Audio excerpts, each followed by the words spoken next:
예, 오늘 하나님께서 우리에게 주시는 말씀은 에베소서 4장 25절에서 32절까지 말씀입니다. 제가 봉독해 드리도록 하겠습니다. 그런즉 거짓을 버리고 각각 그 이웃과 더불어 참된 것을 말하라.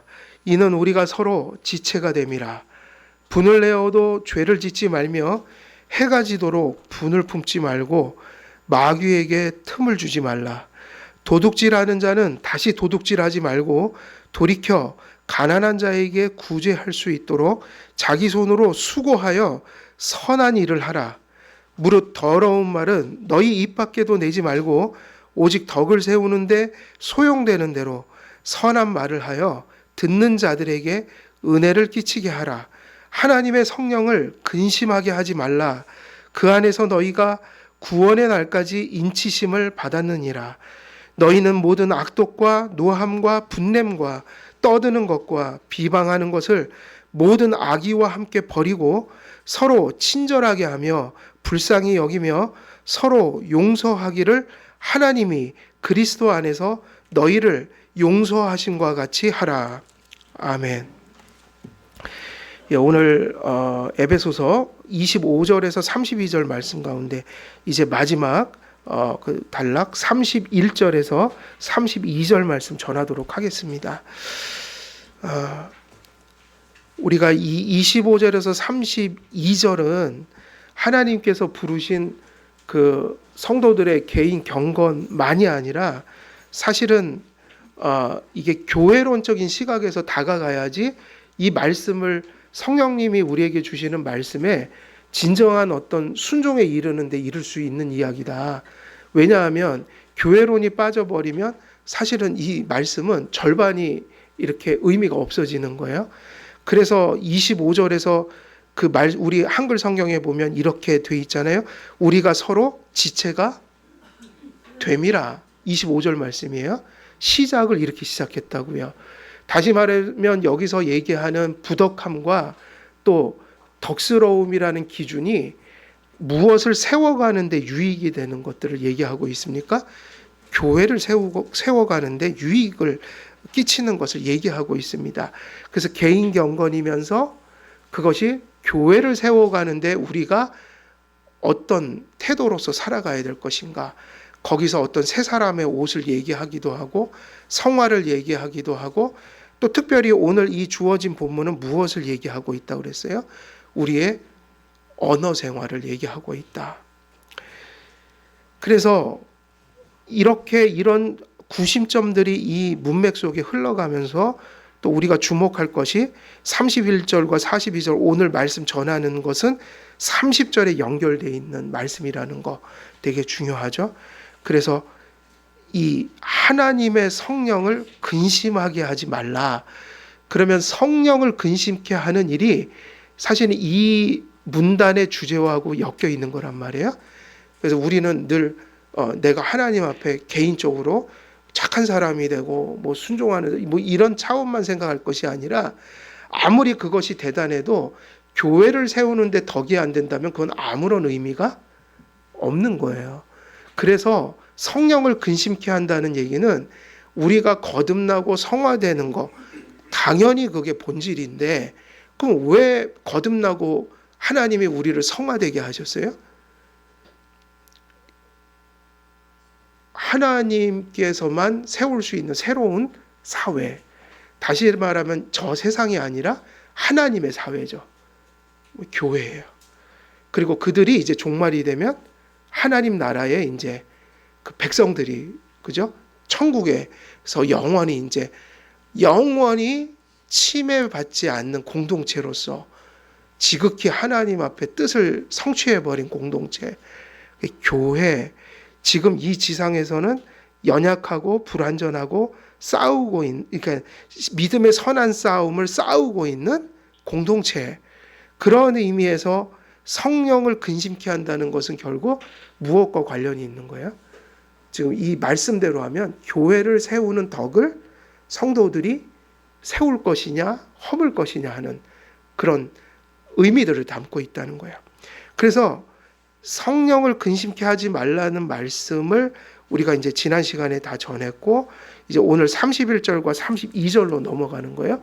근데 역시 이거는 따로 지금 이렇게 떼어서 설교할 수 있는 본문이 아니라 지금 25절에서 32절까지 이게 한 문맥 속에 있고 더 나가면 우리가 앞에 얘기했던 것들이 또 다 연결되는 이런 흐름 속에 있는 거 우리가 기억해야 합니다.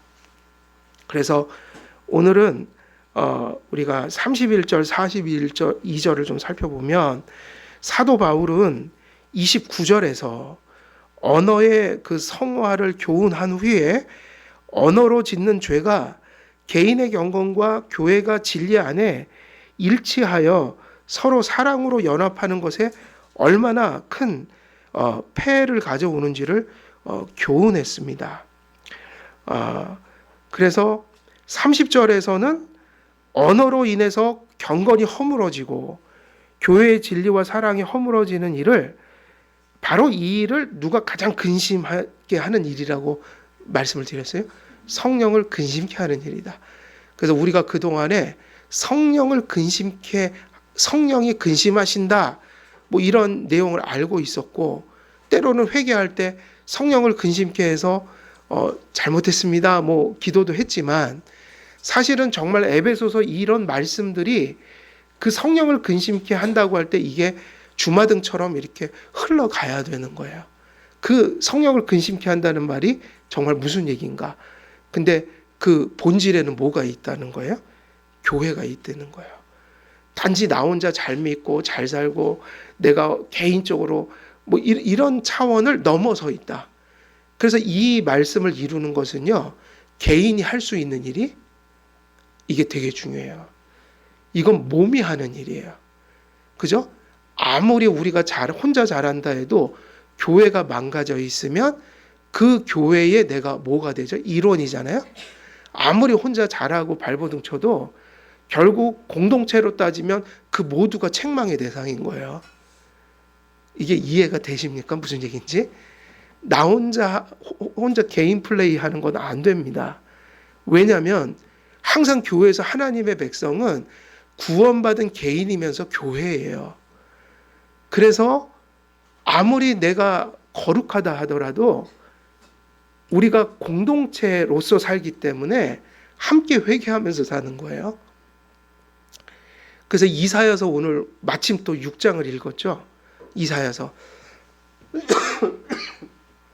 이사야의 입술에다가 뭐를 갖다 지져버렸어요?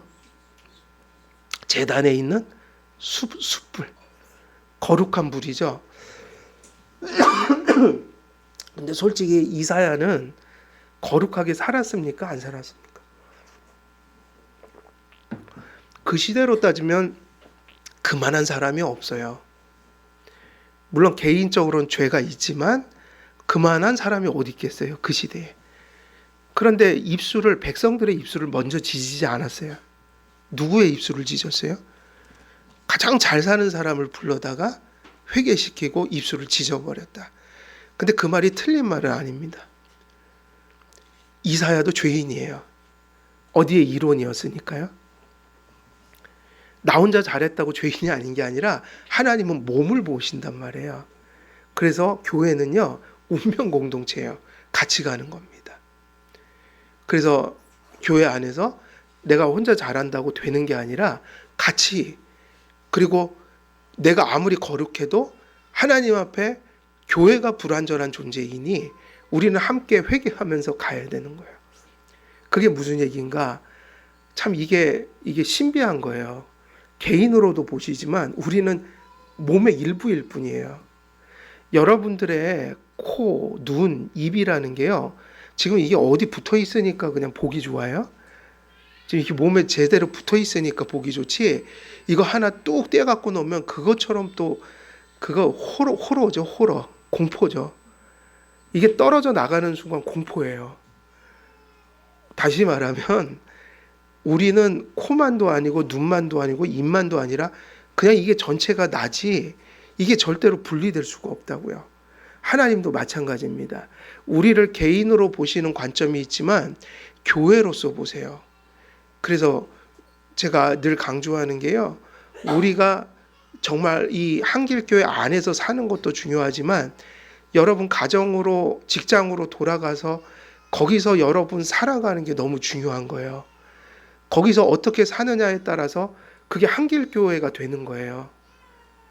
이해되세요? 누군가 신문에 뭐 이렇게 뻥 나쁜 일하고 터졌다. 그럼 그건 누가 저지른 일이 될까요? 한길교회가 저지른 일이라고요. 그래서 우리 솔직히 말하면 우리 안에 범죄가 일어나면 우리가 그들을 손가락질하는 게 아니라 회개해야 돼요. 우리 자신이. 누구와 함께 회개하는 거예요? 그 죄를 진 사람과 함께 회개해야 돼요. 왜냐하면 유기체라 그건 한길교회가 한 일이라고요. 이해가 되십니까? 한길교회가 한 일이에요. 그래서 그처럼 미련한 성도가 없다고요. 누가 뭘 잘못했대 막 이러고 쏙닥쏙닥 한다. 근데 그가 누가 저지른 죄예요? 한길교회가 저지른 거라고요. 그래서 누가 회개해야 돼요? 죄진 사람은 보통 회개를 안 해요. 그 은혜를 받아야지 회개하니까 기다려줘야 되고, 누가 먼저 회개하냐면 그 몸과 함께 붙어있는 우리들이 함께 회개하면서 그 일을 경각심을 가지고 우리야말로 저 같은 일을 행하면 안 되지 하면서 우리가 회개를 먼저 해야 돼요. 연약한 자가 있다면 우리 내 신앙은 저렇게 좋은데 저 사람은 왜 저것밖에 안 돼? 그러면 그 교회는 희망이 없는 교회가 되는 거예요. 그럴 게 아니라 그 사람의 연약함은 누구의 연약함이에요? 누구의 연약함입니까? 나의 연약함이죠. 왜냐하면 몸의 연약함이니까 그건 내 일이지 남의 일이 아니에요. 그래서 우리가 먼저 회개해요. 하나님, 우리 한길교회를 용서해 주옵소서. 깨어나게 해 주옵소서. 그리고 같이 우리가 성숙한 곳으로 가게 해 주옵소서. 그리고 우리가 교회 안에서 일어난 잘못된 일은 우리가 따라가지 않도록 스스로 경계하게 하옵소서. 그러니까 그런 시간이 되어야 된다고요. 타인의 죄악들이. 그러면 이 얘기가 무슨 얘기냐면 개인은 개인으로 존재할 수가 이미 있을까요? 없을까요? 없습니다. 그래서 30절에서는 언어로 인해 경건이 허물어지고 교회의 진리와 사랑이 허물어지는 일을 성령께서 근심하는 일이라고 바울은 경계시키니, 우리는 개인의 경건만이 아니라 바로 어떤 면에서는 궁극적으로는 교회가 세워지느냐 넘어지느냐가 누구를 근심케 하거나 기쁘게 하는 일의 근본에 있는 거예요. 예, 성령님이요. 왜냐하면 개인이 바로 서는 이유도 교회가 바로 서기 위해서 개인을 세우신 거예요. 언제나 개인으로는 없어요. 성경은 그런 걸 전한 적이 없어요. 그러니 우리 지금 한국 교회가 개인주의적 교회가 됐다는 거는 이게 복음의 거의 절반이 왜곡됐다는 얘기예요. 다시 말하면 거기서 복음을 누릴 수가 없어요. 그래서 저는 그게 맞다고 봐요. 여기저기서 힘은 없지만 그래도 장로교회, 개혁교회 뭐 이러면서 성경적인 교회를 세우겠다고 발부둥 치는 목사님들, 교회들 저는 박수 쳐주고 싶다. 왜냐하면 그들이 얘기하는 거는 해도 되고 안 돼도 되는 일이 아니라 반드시 해야 될 일을 연약한 가운데 하고 있기 때문에 그 연약함을 참 안타까워해야 될 것이지, 그 일을 해도 되냐 말아야 되느냐 이런 쟁점은 있을 수가 없는 거예요. 그거는 모든 교회들이 가야 될 길인 거예요. 안에서 문제인 거죠. 그래서 31절과 32절은 다시 한번 성령을 근심케 하는 언어적 폐해를 강조하면서 언어의 성화를 마무리 짓는 구절이에요. 그래서 31절과 31절은 무엇을 다시 되짚어주는 거예요? 언어적 그 부덕과 언어적인 덕을 이렇게 한번 앞에서 얘기한 후에 이 언어적인 부덕함이 성령을 근심케 한다는 얘기를 하고 뒤에 31절과 32절은 뭘 얘기하는 거죠? 다시 성령을 근심케 하는 언어적인 부덕을 조금 더 구체적으로 얘기하면서 마무리 짓는 구절이에요. 그러니까 지금 다시 무슨 주제가 흘러가고 있는 거예요? 예, 언어적인 거. 성령을 근심케 하는 언어적인 그 부패함이 뭐냐 이거예요. 그래서 여기서 바울은 말과 관련된 몇 가지 죄에 대해서 다시 한번 주의를 환기시키는데 앞에서 얘기했던 것보다 훨씬 더 어떻게 지금 이거를 풀어갈까요? 구체적으로, 실제적으로. 그래서 이제 몇 가지 덕목이 나오는 것 같아요. 3초 안에 빨리 보셔야 돼요.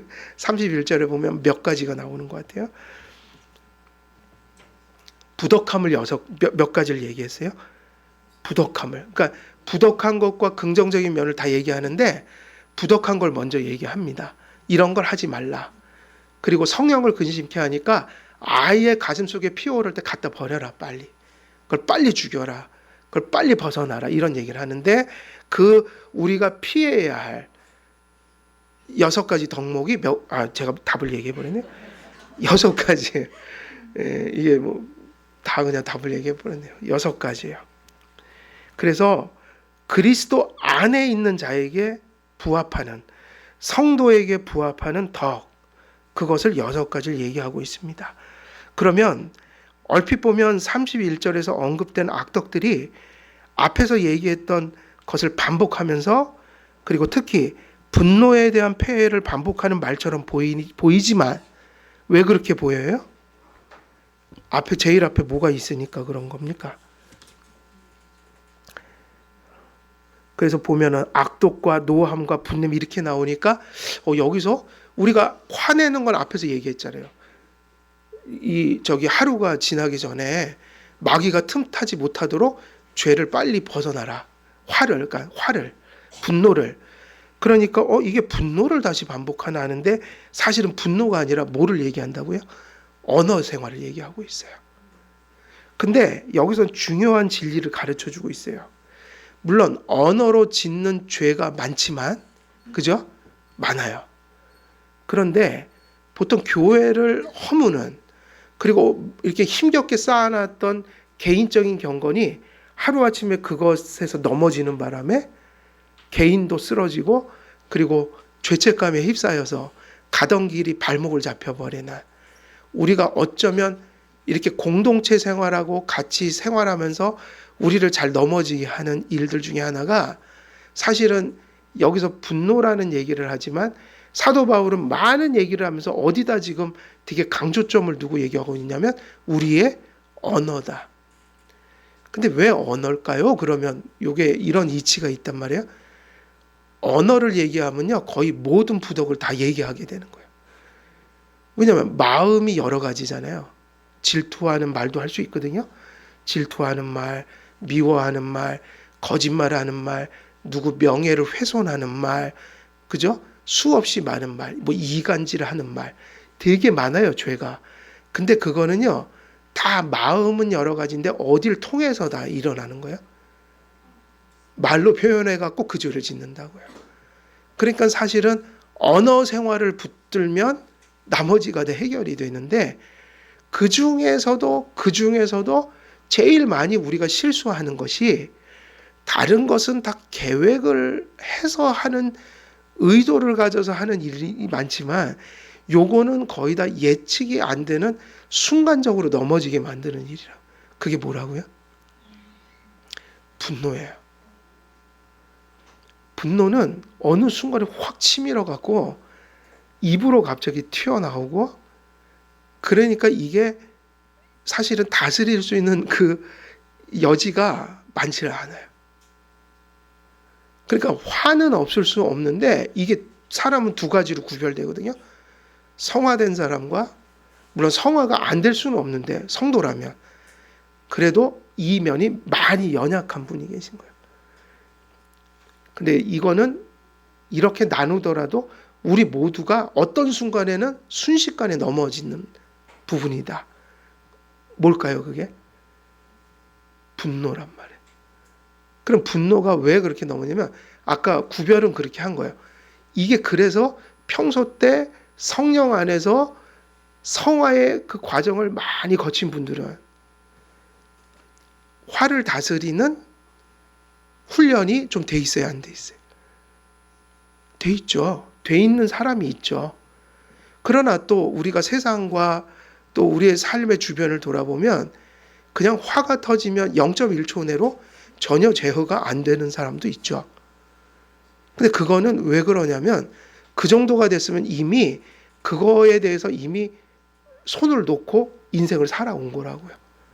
그래서 그게 습관이 돼버린 거예요. 이해되세요? 근데 그렇게 되면 안 되고요. 그런데 그럼에도 불구하고 훈련이 됐든 안 됐든 훈련이 됐어도 사람은 화가 치밀면 가끔은 그동안의 그 노력이 물거품처럼 그냥 어느 순간에 한 번에 실수해 버려갖고 실제로 어디 가는 수도 있어요. 감옥에 가는 수가 있다. 그래서 우리가 꼭 그렇게만 볼 필요는 없어요.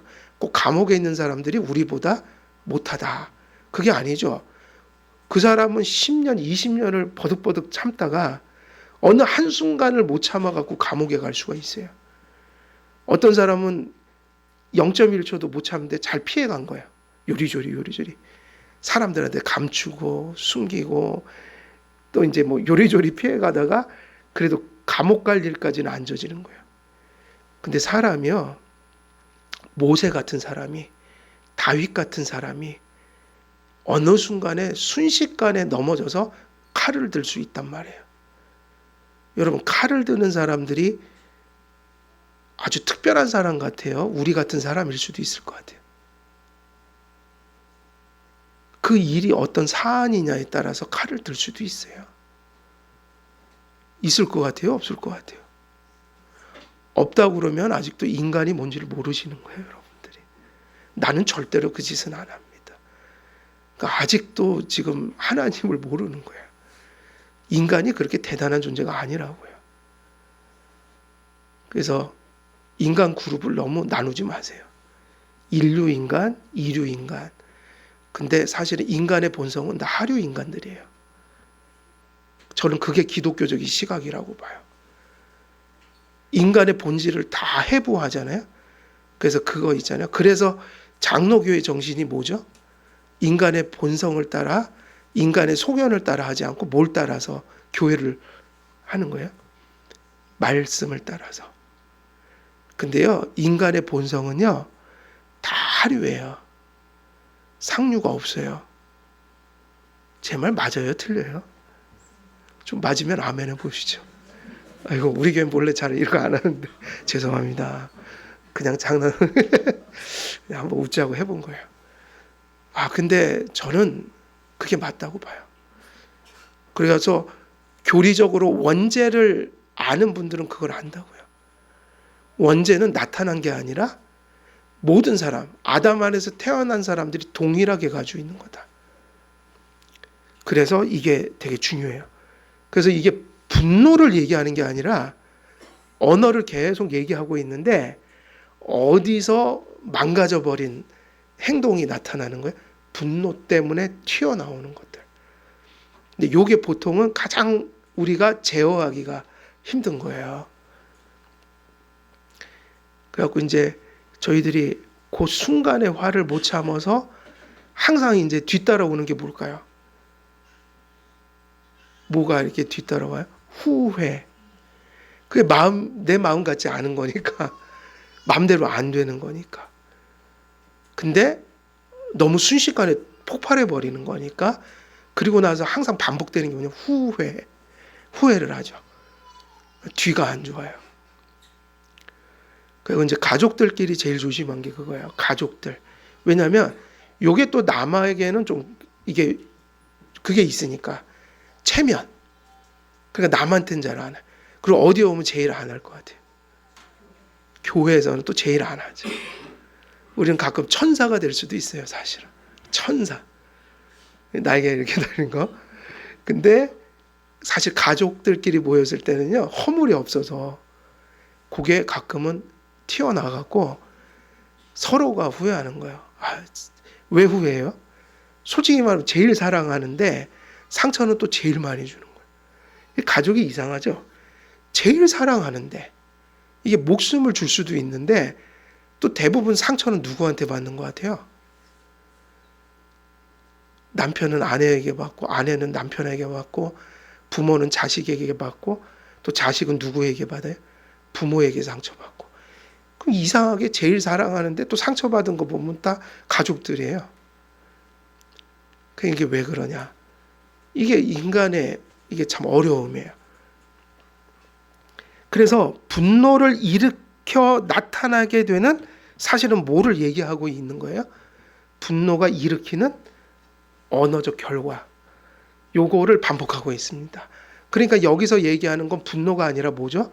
사실은 본 주제는 언어를 계속 얘기하고 있어요. 같은 맥락이에요. 그래서 프랭크 틸만의 말에 따르면 말에 대한 권면은요, 종종 유대교의 권면 문헌 안에서 보통 이 말을 얘기할 때 뭐가 쌍으로 같이 나온다는 얘기예요. 이게 꼭 같이 나와요. 쌍으로. 유대인들이 성경을 많이 봤잖아요. 구약. 그러니까 어느 정도 알아요. 진리를. 그러니까 유대인들의 탈무드 뭐 이런 거 있죠. 문헌들을 보면 항상 말에 대한 교훈을 줄 때, 뭐 이런 말을 하라, 이런 말을 조심하라 할 때 곧 딸려오는 쌍이 있죠. 그게 뭘까요? 분노예요. 그래서 보통 말의 실수를 얘기할 때 분노를 같이 이렇게 세트로 묶어서 설명을 하더라. 근데 결국 무슨 얘기하냐면 말을 얘기하더라. 말, 언어 생활. 그래서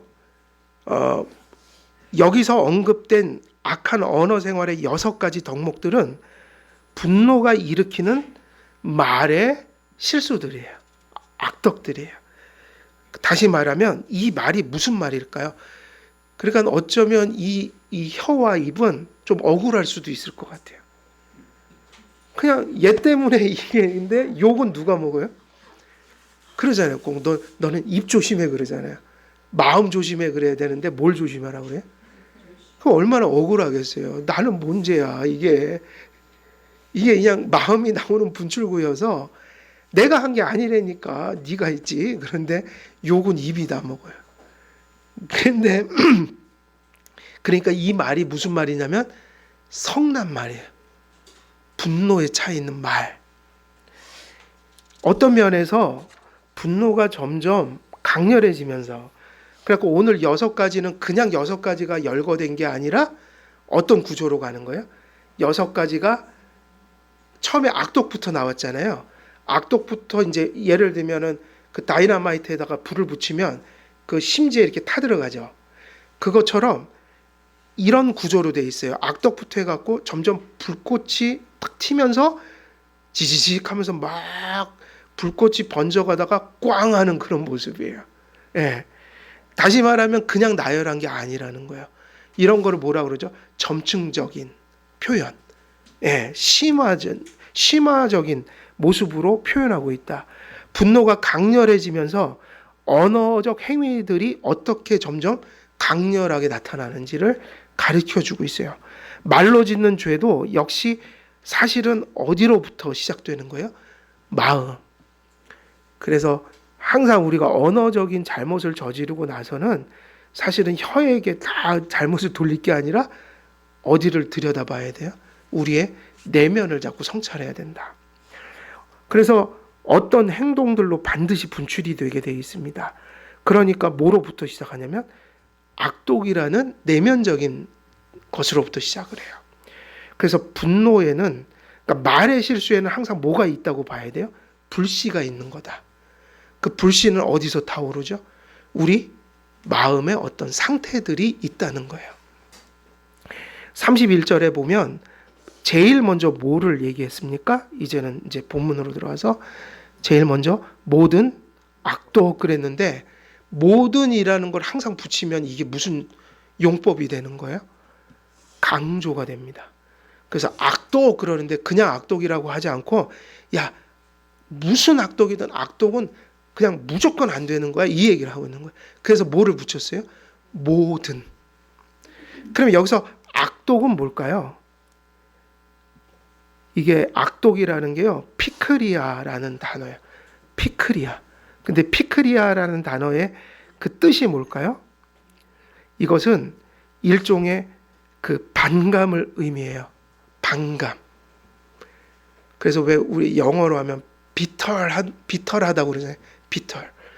되게 통렬하다 뭐 이렇게 반감, 부정적인 거 의미해요. 그래서 반감. 그래서 아리스토텔레스라는 철학자가 헬라 사람이잖아요. 그래서 이렇게 얘기했어요. 화해하기를 거부하는 분개한 마음. 화해하기를. 그러니까 분노가 어디서 뭔가 일이 있었겠죠. 사건이 있었겠죠. 무슨 레파토리가 있겠죠. 어찌됐든 네가 잘못했든 내가 잘못했든 여기서 뭐가 일어난 거예요? 이게 중요합니다. 네가 잘못했냐 이거 따지면 이 얘기는 할 수가 없어요. 시작부터 안 돼요. 네가 잘못했냐 내가 잘못했냐 따지기 전에 어찌됐든 그것 때문에 뭐가 나오는 거예요? 네, 저 사람이 잘못해서 나왔든 누가 잘못해 그것 때문에 여기서 이제 뭐가 끌어오르기 시작한다고요. 그런데 이게 끌어오르는 것은 인간이기 때문에 어쩔 수가 있어요, 없어요? 그러니까 우리가 그렇게 생각하지 말자는 거예요.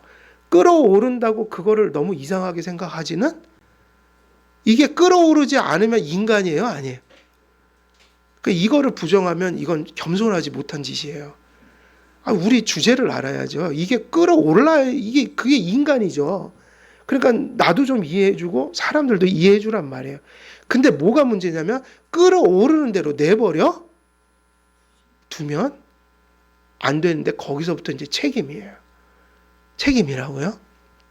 그래서 어떤 마음이냐면 뭔가 하나 여기서 치밀면 그걸 버리지 않는 거예요.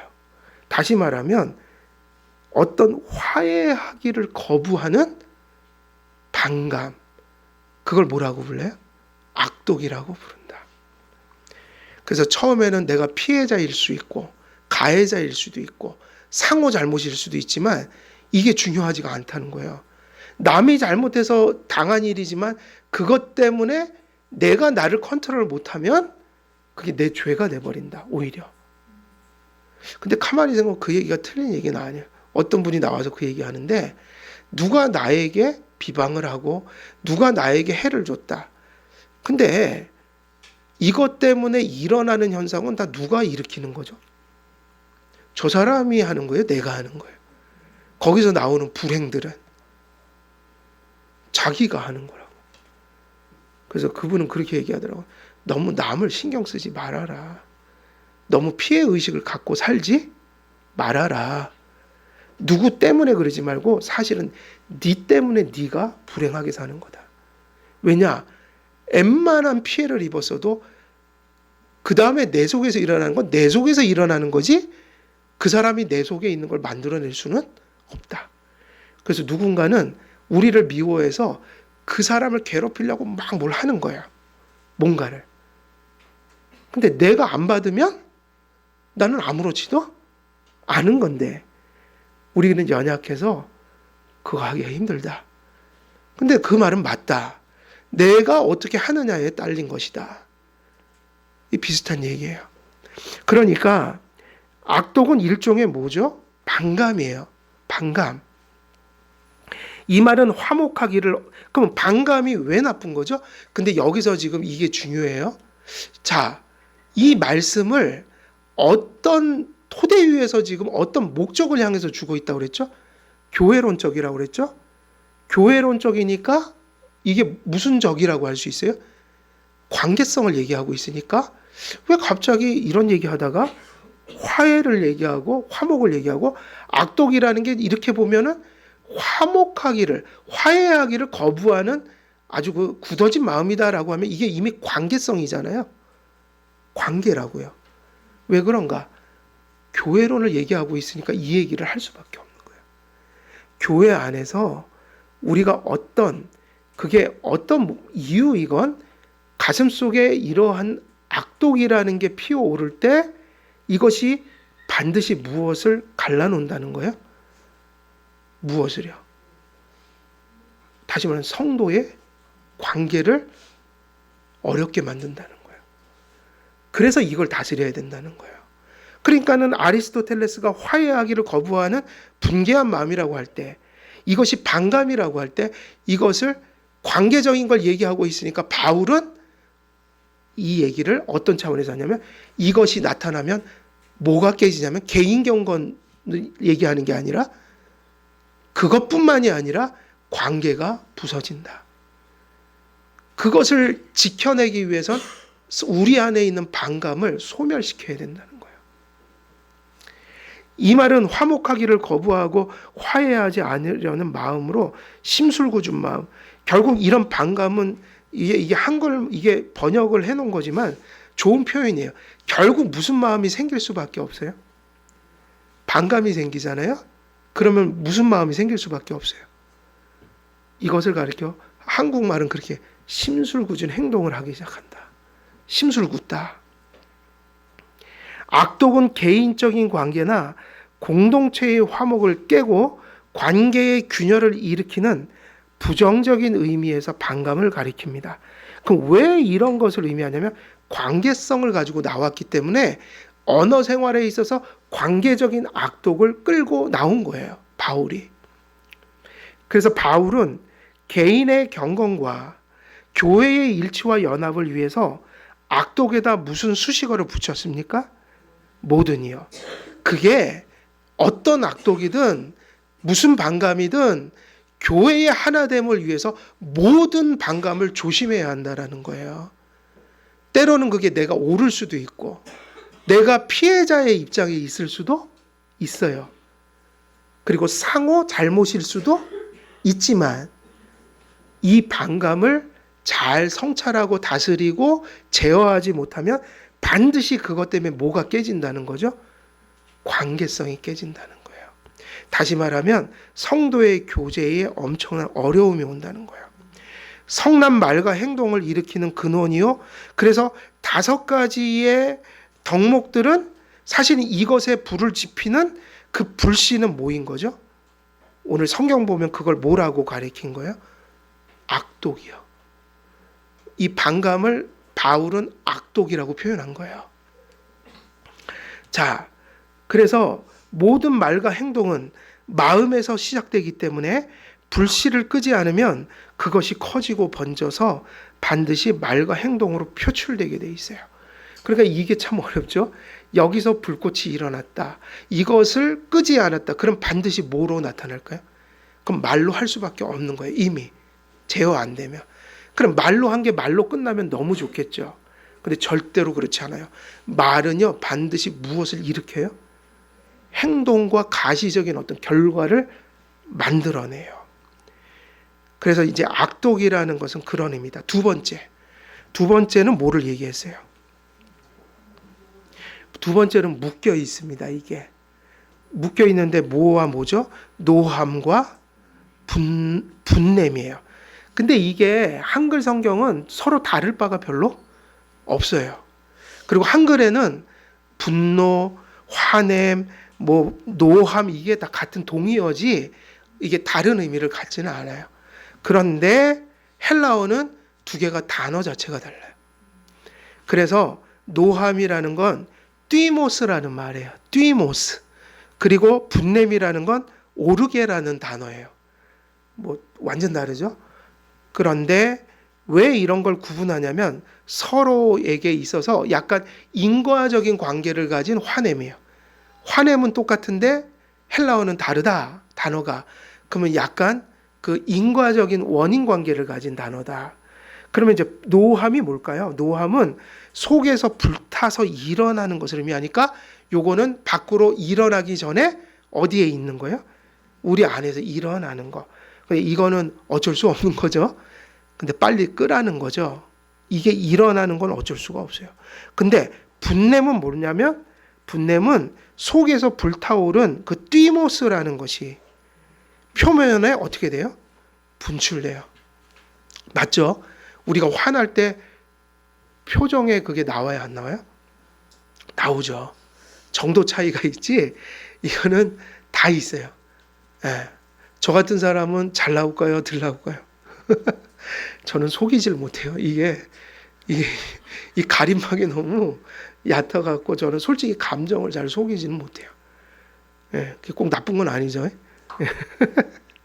근데 어찌됐든 이게 분출하면 나오는 게 있는데 이걸 뭐라고 가리켜요? 그렇게 나오는 걸 오르게라고 한다. 그러므로 노함은 분을 내게 하는 뭐가 될까요? 원인이 된다. 이렇게 본다면 이 세 가지는 악한 말의 근원이 되는 세 가지 악덕이라고 볼 수 있는데 반감으로부터 시작해서 내면적인 노함이 불타오르기 시작하고 그것이 이제 뭐로 이제 드디어 나오기 시작하는 거예요? 분냄. 우리가 보통 이제 이거 다 어려운 거야. 이제 바울은 네 번째 악독으로 갑니다. 앞에 세 가지 원인적인 마음의 상태가 말과 행동에 어떤 영향을 미치는지 경계합니다. 넷째는 뭐가 나오죠? 떠드는 것. 자, 여기서 떠드는 것은 클라우게라는 말인데 떠든다는 건 무슨 소리냐면요. 아우성되며 불평한다는 얘기예요. 그러니까 이게 이제 뭐냐면 이제는 막 소리치고 막 울분을 토하면서 자기의 뭐를 표현하는 거예요? 화남과 그리고 어떤 원망과 불평을 이제 얘기하기 시작하는데 이건 그냥 소리 내는 게 아니에요. 여러분 가끔 밖에서 무슨 시비가 붙어 싸우잖아요. 그분들이 사실은 세상 사람들하고 지나가는 사람들하고 싸워요? 둘이 싸워요? 그럼 둘이 듣게만 싸우면 되잖아요. 너 왜 이렇게 잘못했어? 응? 그러면 되는데 그렇게 싸우지 않고 어떻게 싸워요? 일부러? 가끔 한 번씩 이렇게 쳐다보면서 이놈이야, 이놈이 나쁜 놈이고 막 그러면서 누구 들으라고 그런다고요. 그거를 가리키는 거예요. 이거는 큰 소리예요. 무슨냐면 아우성되며 불평하는 소리. 그게 뭐라고요? 클라우게. 그래서 이거를 번역할 때 어떻게 해놨나요? 그냥 소리친다는 게 아니라 떠든다고 그랬다고요. 우리가 보통 밖에 싸움 나면 재밌어서 구경 나가는데 그 저기 뭐라고 그러면서 구경 나가요? 야, 어디서 이렇게 떠드냐? 옛날에는 동네 싸움 나면 제일 재밌는 구경이에요. 여러분들 재밌어요? 싸우는 거 보면? 그러면 안 돼요. 근데 떠드는 소리예요. 그러면 그래야죠. 아, 큰일 났나 보다. 이것도 누구네 집에 큰일 났나 보다. 요즘에는 경찰들이 잡아가니까 그렇게 못해요. 옛날에는 옆집 싸우면 반드시 그릇 깨지는 소리 다 났습니다. 요즘에 왜 안 그런지 아는 신고할까 봐. 요즘엔 잘 안 나요. 아주 교묘하게 싸울 것 같아요. 서로의 고통을 주면서. 근데 원래 여기서 얘기하는 게 그 떠드는 거. 그 뭐냐?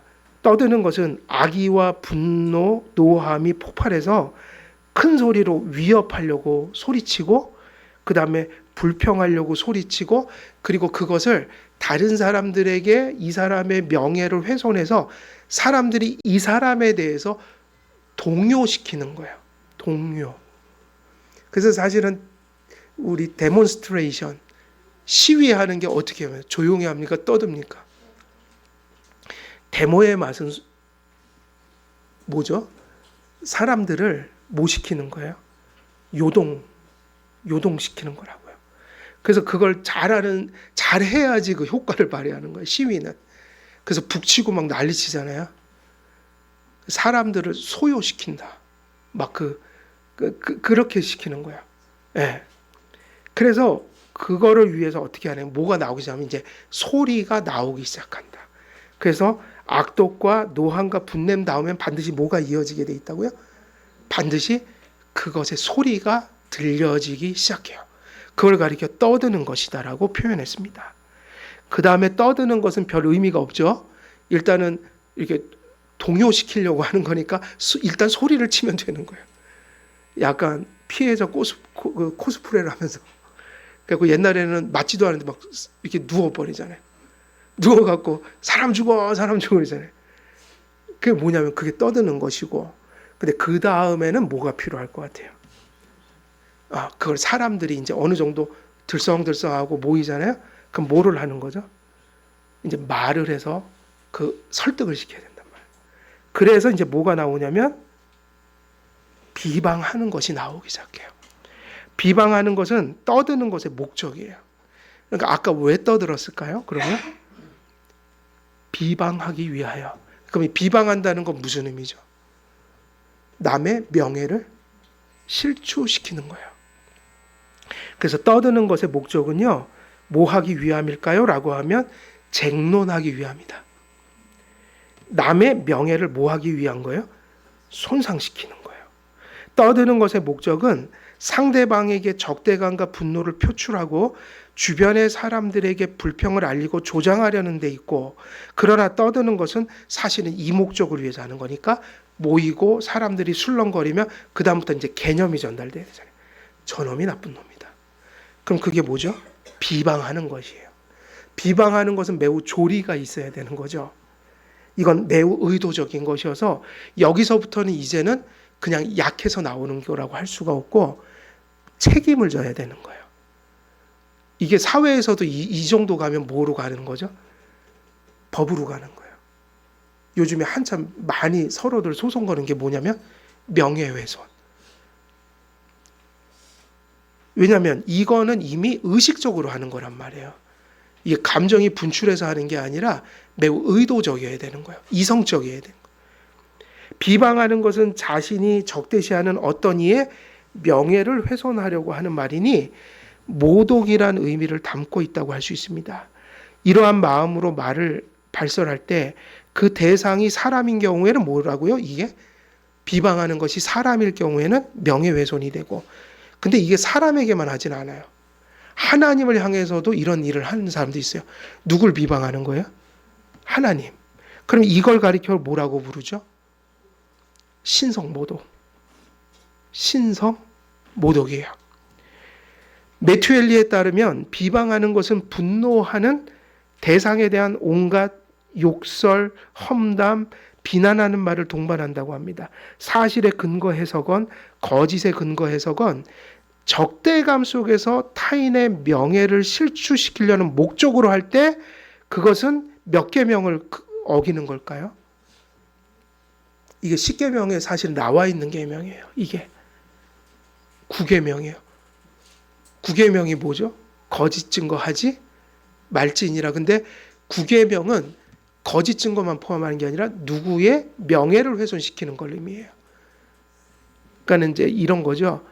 아주 악한 의도로, 그게 거짓일 수도 있고 참일 수도 있지만 무슨 의도로요?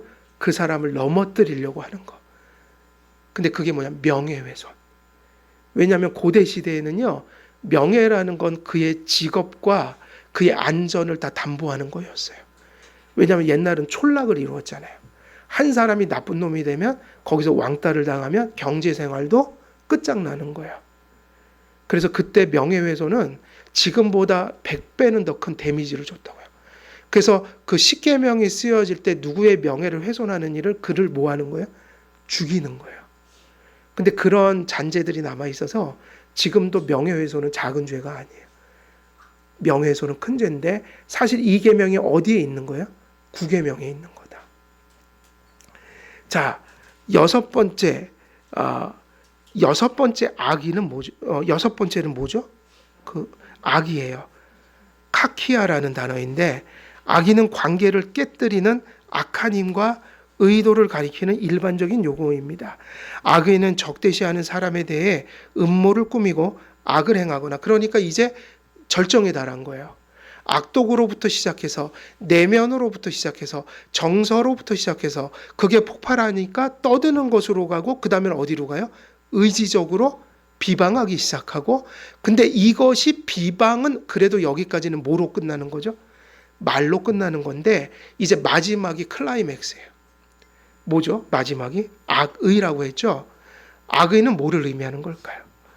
지금까지 내면이 말로 표현된 것을 행동으로 옮기는 거라고요. 행동이 어디서 나오니까요? 악한 의도와 음모. 그럼 이것이 이제부터 뭐를 의미하는 거예요? 행위를 의미하는 겁니다. 행동. 그래서 사람은 마음에 분노하고 그것이 말로 표출되고 그것이 이제 뭐로 나타나냐면 말로 끝나는 게 아니라 반드시 어떤 기회가 오면 행동을 하게 된다는 거예요. 그러니까 점점 이게 어떻게 되는 거죠? 불이 커지는 거예요. 그래서 여기서 악이라는 것은 행동으로 옮기려고 음모를 꾸미고 악을 행하거나 다른 이들로 그렇게 하도록 선동하는, 아까 제가 요동이라고 했는데 선동이라는 말이 더 많은 거예요. 선동. 그래서 뿌리 깊은 분노의 표출입니다. 그랬으니 이것은 이제 행동까지 간 걸 의미하는 거야.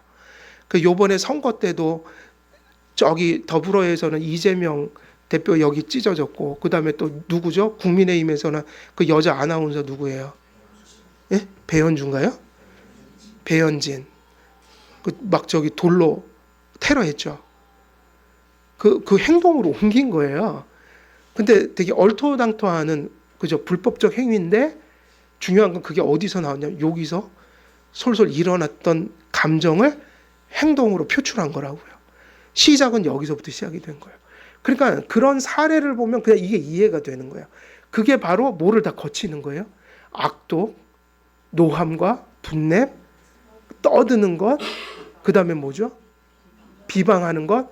근데 그거로 성이 안 차니까 한 놈은 칼로, 한 놈은 돌로 누군가를 해했다고요. 이건 정치판에서도 있어서는 안 될 일들이에요. 근데 그런 일들이 벌어진다고요.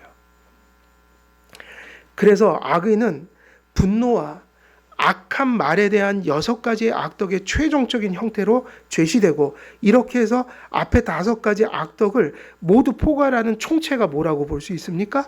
그걸 악이라고 볼 수 있죠. 결정체예요. 그러므로 악덕을 모든 악덕으로 표현하여 이런 마음과 말과 행동의 악을 적극적으로 물리쳐야 한다고 교훈합니다. 이렇게 하여 바울은 여러 가지 악덕의 내용을 가지고 성령을 근심케 하는 분노로부터 비롯되는 언어적 악행이 개인의 경건과 교회의 덕, 곧 교회를 진리와 사랑으로 세우고 연합하는데 얼마나 해로운지를 교훈했습니다. 다시 말하면 지금 말씀드린 이 악덕들이 6가지 경로를 거쳐서 행동으로 나타날 정도로 교회에서 그게 나타난다면 이미 교회는 부서져 가고 있는 거라고 봐야 돼요. 그러니까 이런 일들이 일어나면 반드시 교회는 어떻게 된다고 봐야 돼요? 흔들리고 분열되고 파괴되고, 그래서 교회가 감당해야 될 그 본연의 표지 있잖아요. 말씀과 성례가 본연의 정신을 따라 이루어질 수 없을 만큼 망가져 버린다고 봐야 돼요. 그러니까 이 말씀을 우리가 잘 이해하면 이게 왜 교회를 세우는데 이렇게 해악스러운지를 금방 이해하게 되는 거예요. 그래서 이제 바울은 앞에 6가지 악덕과 대조되어 가져야 될 선한 마음과 말과 행동을 가르치기 시작합니다. 그렇게 했는데 시간이 다 됐네요. 그래서 오늘은 여기까지 말씀을 전하고 끝내는데, 다음 주에는 이 본문에는 절반은 부정적인 것을 얘기해 줬고 경계해야 되는 거, 그리고 절반은 뭘까요? 우리는 항상 이게 중요한 것 같아요. 부정적인 것을 알았어요. 그러면 뭘 하면 안 돼, 이거로 끝내면 희망이 있을까요, 없을까요? 그렇죠? 우리가 지금 다 알았어요. 뭐 악독, 분냄, 뭐 또 노함, 그 다음에 또 뭐였어요? 떠드는 것, 비방하는 것, 악의, 다 알았어요. 이제는 이게 너무 나쁜 거네. 근데 기독교는 이렇게 나쁜 것을 안다고 되는 게 아니잖아요. 좋은 것이 들어와야만 나쁜 것을 막아낼 수 있다고요. 기독교는 나쁜 것을 안 해갖고 하나님을 기쁘게 해드릴 수 없고요. 나쁜 것을 하지 말라는 얘기 속에 뭐가 들어있는 거예요? 선한 것을 실제로 가지고 있어야 되고, 그것을 해야만 나쁜 것을 극복할 수 있는 거예요. 그러니까 소극적으로 내가 뭘 안 했다고 되는 게 아니라는 거예요. 그래서 이제 절반은 무엇을 얘기할까요? 하나님 앞에서 선한 것을 얘기하기 시작합니다. 앞에서 나쁜 것이 그런 거라고 했는데 교회에 절대 있어서는 안 될 것이 그거라면, 그것을 우리가 극복하기 위해서는 이런 선한 것을 적극적으로 추구해야 한다. 그럼 그게 없다면 이 나쁜 것을 막아낼 길이 없다. 그래서 어떻게 보면 다시 글로 가는 거예요. 거듭나야 한다. 성화돼야 된다. 소극적인 방식이 아니라 우리가 변화되고 선한 것을 적극적으로 알고 추구함으로 그 결과가 나쁜 것을 하지 않는 것으로 귀결되어야 한다. 그러니까 나쁜 것을 하지 않는 건 자랑할 만한 것이 되지 못하는 거예요. 그건 교회가 자랑할 것이 못 돼요. 교회가 감사할 것은 물론 자랑은 안 하더라도 감사할 것은 선한 것이 존재해야만 가능한 것이다. 악한 것을 선한 것으로 이겨내야 한다. 뭐 이런 면에 있어서는 이제 정말 중요한 거는 이 후반부의 말씀인 거예요. 제가 지금 오늘은 부정적인 것만 얘기하고 끝냈네요. 6덕목을. 그러나 선한 것, 다음에 얘기할 것이 중요하다. 이렇게 마무리를 우리 짓고 우리 한길교회 이제 말씀을 정돈하면서 우리 한길교회 여기서 나타난 6가지 악한 덕목들을 성령 충만하여 또 말씀에 충만하여 우리가 교회가 하나 되는 아름다운 마음과 언행으로 또 한길교회 하나 되는 열매만 맺혀지시기를 우리 주 예수 그리스도의 이름으로 간절히 축원드립니다. 기도하겠습니다. 살아계신 하나님 아버지, 오늘도 사도 바울의 입술을 통하여 또 성령께서 영감하신 귀한 말씀의 진리들을 전하였습니다. 오늘도 6가지 악독들 또 언행의 악한 덕들을 저희들이 들었습니다.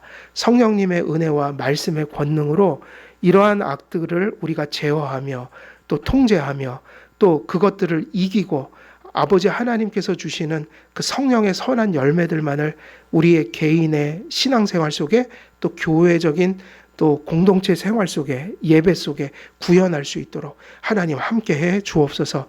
감사드려오며 우리 주 예수 그리스도의 이름으로 기도드려옵나이다. 아멘.